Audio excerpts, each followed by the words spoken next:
Assalamualaikum warahmatullahi wabarakatuh. Kita lanjutkan mata kuliah Data Warehouse teori ya. Untuk pertemuan yang ke-5 ya. Kita akan bahas tentang desain logical untuk skema Snowflake. Untuk materi ajarnya bisa langsung Anda ambil dari virtual class. Kemudian ada diskusi dan latihan soal ya nanti. Saya langsung ke materinya. Kita akan bahas tentang Snowflake ya, skema Snowflake. Di skema logical yang kedua, yang pertama adalah star. Untuk sedikit teorinya ini ya. Kemarin sudah saya jelaskan di pertemuan sebelumnya, yaitu berbentuk konsep atau abstrak ya untuk logical. Kemudian berdasarkan analisa kebutuhan data warehouse, tidak bisa langsung dikonversi menjadi DDL, DML karena masih konsep. Kemudian fungsinya untuk definisi informasi-informasi yang diperlukan yang akan diproses di desain fisikal ya, yang berikutnya akan disimpan ke data warehouse berbentuk skema ya. Abstrak itu berbentuk skema. Yang pertama di yang kemarin ya ada star, dan hari ini kita bahas tentang Snowflake. Untuk skema star ini saya review sedikit ya. Punya satu fakta dan yang lain adalah dimensi. Kemudian di skema ini dimensinya tidak dilakukan normalisasi sehingga hanya satu level dimensi. Efeknya adalah lebih sederhana dan pengambilan data lebih cepat karena tidak memerlukan query join yang kompleks ya. Bentuknya seperti ini ya, satu fakta dihubungkan dengan beberapa dimensi dan dimensi ini tidak terkait dengan dimensi lain ya, itu yang star. Kemudian untuk yang Snowflake, ini yang bahasan kita hari ini, mempunyai satu fakta dan yang lain adalah dimensi, ini sama dengan star. Kemudian bedanya adalah di dimensinya dilakukan normalisasi sehingga bisa mempunyai dua atau lebih level dimensi, sehingga lebih kompleks dibandingkan dengan skema yang star ya. Kemudian kinerja pengambilan data lebih lama dibanding skema star karena memerlukan query join yang kompleks ya. Kemudian normalisasi tadi ya, ini kan normalisasi ya, dilakukan untuk mengurangi redundansi data sehingga ruang penyimpanannya lebih sedikit ya, gitu ya.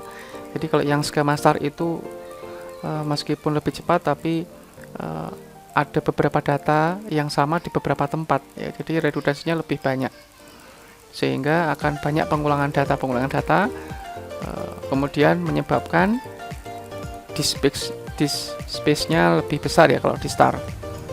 Tapi kalau yang di Snowflake, karena sudah dikurangi redundansinya ya, jadi penyimpanannya yang dibutuhkan lebih sedikit gitu ya. Jadi semua ada plus minusnya sesuai kebutuhan ya. Kemudian kalau yang sudah dinormalisasi itu memudahkan waktu kita update dan maintenance data warehouse. Jadi suatu saat itu kita akan melakukan perubahan ya, dan perawatan ya tentunya. Perubahan di warehouse-nya. Ya, itu kalau tabelnya atau dimensinya itu tidak normal, itu akan sedikit lebih sulit ya daripada yang sudah normal ya. Tentunya Anda yang sudah pernah dapat mata kuliah database dan pemrograman database tahu ya normal dan tidak ya.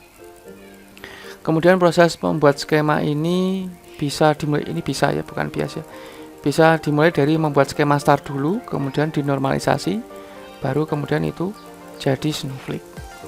Ya, ini contohnya. Jadi awalnya tadi gini ya. Ya, nah ini yang skema star. Kemudian kalau kita mau normalkan, kita harus tahu kira-kira di dalam dimensi ini nanti informasinya apa saja. Ya, contohnya yang di produk ini kita bisa tarik dimensi baru di sini. Di dalam produk itu ada apa? Misalkan ada kategori. Kemudian bisa ada apa lagi ya? Mungkin ada suppliernya.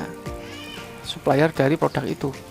Nah, kemudian kalau customer ini kita bisa ambil asalnya ya, atau kota atau city atau country. Dia kan punya alamat kan ya pasti ya. Nah, gitu. Nah, supplier nanti ini juga punya alamat ya, kita bisa join ke sini. Gini ya. Nah, sehingga bentuknya seperti ini. Ya, ada produk, ada supplier. Ini dari dimensi satu ke dimensi yang lain, ini juga dari dimensi satu ke dimensi yang lain. Ini juga dari dimensi satu ke dimensi yang lain.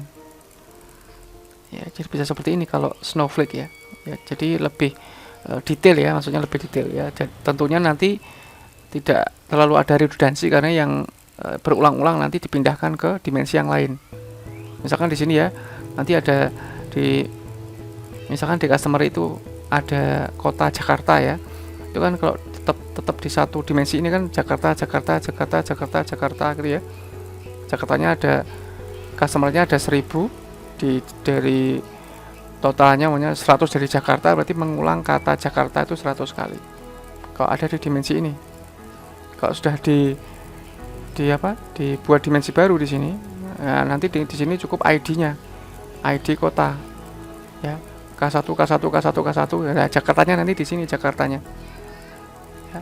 Nah, jadi kan mengurangi redundansi yang semulanya Jakarta menjadi K1 atau apa ya. Jadi itu kan yang disimpan karakternya lebih pendek, nah, gitu ya. Nah, yang supplier juga gitu, yang produk juga gitu ya. Nah, kita bisa ketahui suppliernya dari mana, dan bisa juga produk ini kita bisa tahu kategorinya. Di sini ada kategori produknya, itu kan dari produk ya.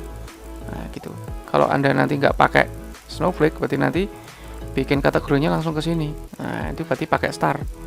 Tapi kalau yang dimensinya bisa di extend, bisa dibuat dimensi baru, itu berarti Snowflake. Nah, gitu, cuma itu bedanya ya. Nah, gitu. Ini sama seperti sebelumnya, kita menentukan project planning, requirement.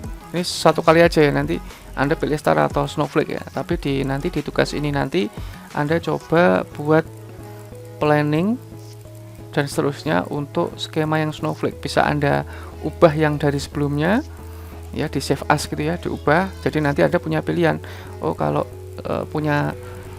kalau star itu seperti ini, kalau Snowflake seperti ini gitu. Proses bisnisnya seperti apa gitu ya. Nanti bedanya di sini ya. Nah, di sini dimensinya. Nah, dimensinya berarti kan kalau dulu kan cuma hanya waktu, cabang, kota ya. Nah, sekarang kota itu bisa kita ambil dari cabang dimensi. Dari dimensi cabang ya, maksud saya, dari dimensi cabang. Jadi dimensi kota itu bisa kita ambil dari dimensi cabang. Kemudian kategori produk ini bisa kita ambil dari dimensi produk. Supplier juga dimensi ini baru kita juga bisa ambil dari dimensi produk. Nah, itu seterusnya. Nah, gitu ya. Nah, ini tetap. Nah, sekarang tugasnya Anda buat bentuk desain logical untuk skema Snowflake dari analisa kebutuhan yang sudah Anda tulis. Nanti Anda bisa tambahi atau ubah sedikit ya, di save as ya. Jadi nanti Anda punya analisa kebutuhan untuk star di tugas. Jadi nanti Anda punya analisa kebutuhan untuk star, kemudian Anda juga punya analisa kebutuhan untuk Snowflake. Jadi punya dua, nanti bisa untuk pengayaan ya, kira-kira kalau cocoknya Snowflake atau star. Nah, gitu ya. Nanti silakan dicoba dikerjakan biar nanti lebih memudahkan Anda dalam memahami ya.